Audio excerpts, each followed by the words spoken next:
This is called a Parrot Stick.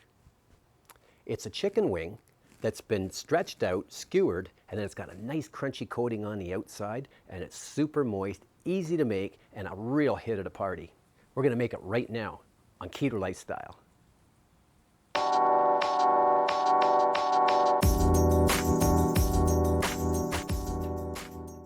Well, I'm excited to show you today's recipe called Parrot Sticks. It's a special chicken wing that is very keto. It's crunchy. It's not deep fried. It's baked or grilled. And I've won awards for this particular recipe in competition. And I want to show you and share how to make a parrot stick. So first of all, we start with whole wings. And what we're going to do is we're going to skewer them like this. So you stretch the wing out like this in your hand to make it straight. And then there's a little piece of meat right there where you just kind of enter and you take it right up into the head like this. Okay? Now, why is it called a parrot stick? Doesn't that look like a parrot? There's the head and the beak right there, the breast, the feet here, and the tail. We have a little pet parrot, and she looks exactly like this. So the reason why this recipe works is because you stretch the skin out, and then we're going to put on a panko. It's actually pork rinds, but we just call it panko instead because you can't eat grains. But I take pork rinds, just plain ones, and I crush them up with a glass. And you want it kind of chunky. And in that, I add some seasonings. I put in a little bit of it's like a Montreal chicken seasoning, about probably a tablespoon. I don't really measure. I'm doing 5 wings today, so yeah, I just kind of wing it. And a few pepper flakes, just for some heat. In you go. And a little bit of salt, a little bit of pepper. And then this is fresh Parmesan cheese here. And I just kind of chopped it up a little bit more after I grated it. So in you go. And you can see the ratios. It all depends on how much how many wings you're making. This at a Super Bowl party or it's an appetizer, this is just one of the best things to take to a party. Now, what we want to do is take some mayonnaise. I'll just put this over here for a second. We want to take some mayonnaise and paint the wing. And if you don't want to use mayonnaise, I guess you could probably use some full-fat yogurt. That would probably work. You just want to make the coating stick. So get it into all the little nooks and crannies on the tail and in the head and on the beak, all over the place.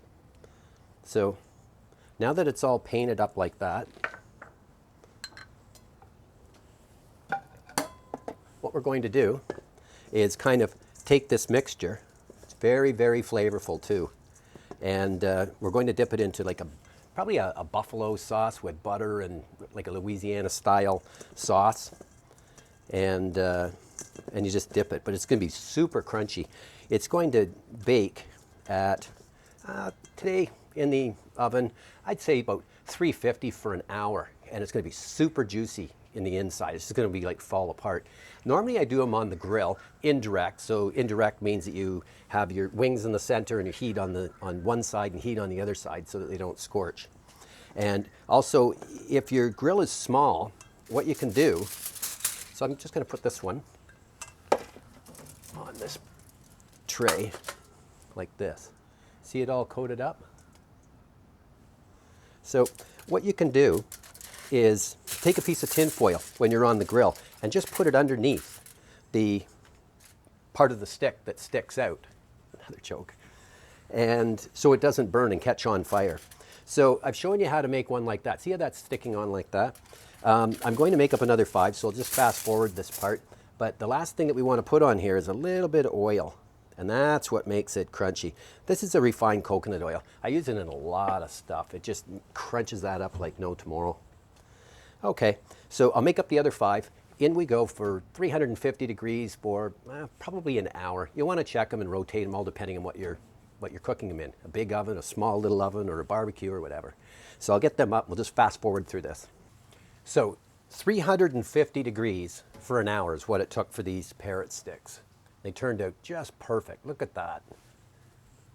Look, aren't they nice? What a great appetizer for, you know, a party, as I mentioned, Super Bowl or just a meal.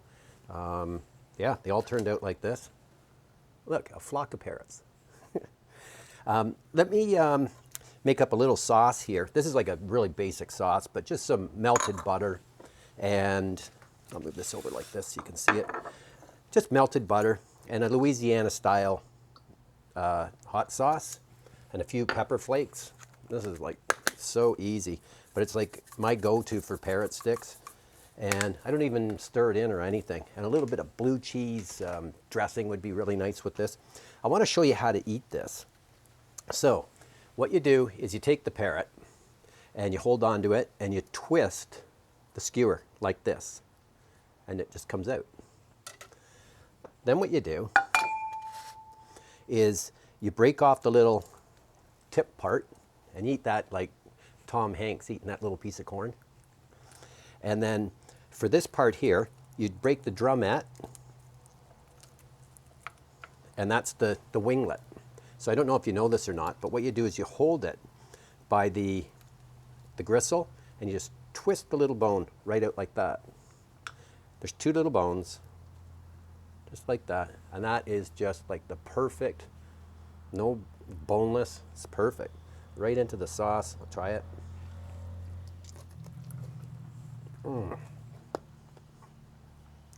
That is so moist. Well, these Parrot Sticks were just outstanding tonight. And we've got a beautiful sunset here. And I'm thinking about the next recipe that I'd like to cook. And I think I want to do some jalapeno poppers. And I'll put a link right at the end here, and it'll go into that. But we're going to do some roasted red pepper with cream cheese, wrapped in bacon, maybe a little pulled pork or something as a nice little twist in there, and a nice rub on the outside. And yeah, doesn't get better.